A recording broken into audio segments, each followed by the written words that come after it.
నా మనసులో ఆవేదన ఎవరితో చెప్పుకోలేకనే ఇలా రాస్తున్నానమ్మా. నువ్వు కావాలంటే పార్వతిని వదులుకోవాలి. పార్వతి దక్కాలంటే నిన్ను దూరం చేసుకోవాలి. ప్రేమ పెళ్లికి మధ్యలో ఇప్పుడు ప్రాణం ఊగిసలాడుతుంది. నీ ప్రాణాన్ని నిలబెట్టుకోగలిగితే నా ప్రాణం పోగొట్టుకోవాలని అర్థమవుతుందమ్మా.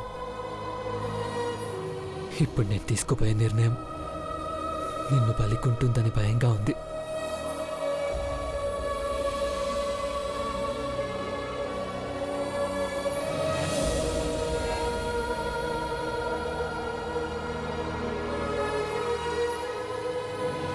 పెద్దబాబు గారు,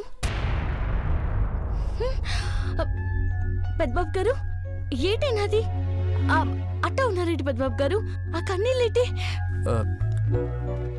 ఏం లేదు పార్వతి. ఏటీ లేదని అబద్ధం చెప్తున్నారని మీ కళ్ళు నిజం చెప్తున్నాయి పెద్దబాబు గారు.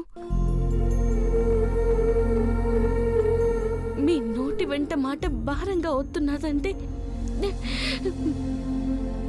మీరు చాలా బాధపడుతున్నారని తెలుస్తుంది. దేని గురించి పెద్దబాబు గారు?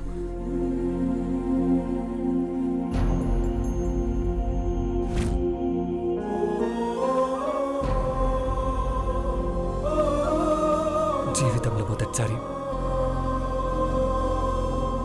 అమ్మకు తెలియకుండా నిర్ణయం తీసుకోవాల్సి వచ్చిందని భయంగా ఉంది పార్వతి.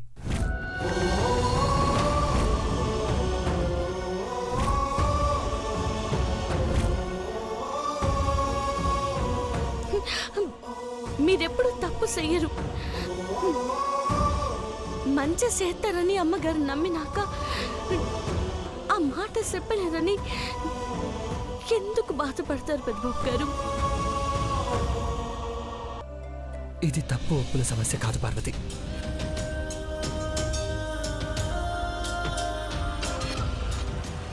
మనసుకి సంబంధించింది.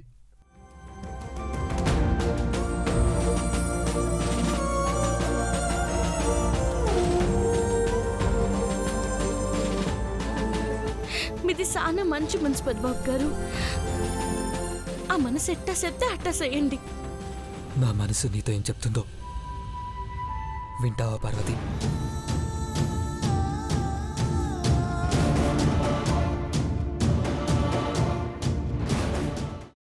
అమ్మా, అలాంటి వాళ్ళది నిజమైన ప్రేమ కాదు, అది వ్యామోహం.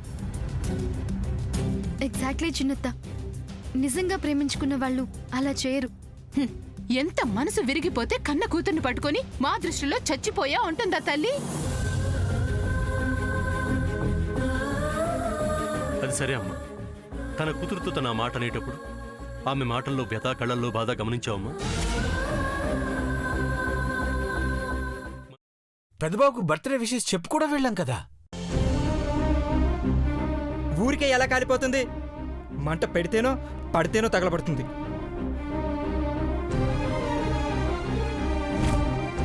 కరెక్ట్ చిన్నబాబు, నీకొచ్చినట్టే నాకు డౌట్ వచ్చింది. పార్వతే షర్టును తగలబెట్టిందనుకుంటా.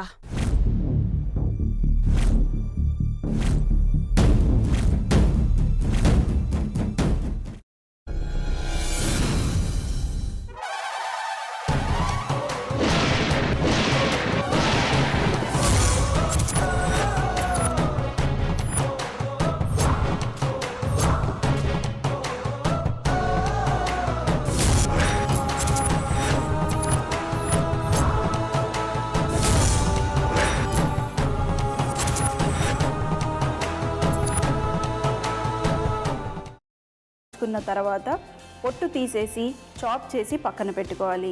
ఒక ప్యాన్లో కొద్దిగా నూనె వేడి చేసి అందులో ఆవాలు, మినప్పప్పు, శనగపప్పు, కరివేపాకు, సన్నగా తరిగి పెట్టుకున్న ఉల్లిపాయలు వేసుకుని 1 నిమిషం పాటు వేయించుకోవాలి. ఆ తర్వాత కాల్చి కట్ చేసి పెట్టుకున్న వంకాయని కూడా అందులో వేసుకుని బాగా మిక్స్ చేసి బౌల్లోకి ట్రాన్స్ఫర్ చేసుకుని అందులో తగినంత చిక్కటి పెరుగు లేదా పల్చటి పెరుగు వేసుకుని మిక్స్ చేసి అన్నంతో కానివ్వండి, చపాతీతో కానివ్వండి సర్వ్ చేసినా చాలా బాగుంటుంది.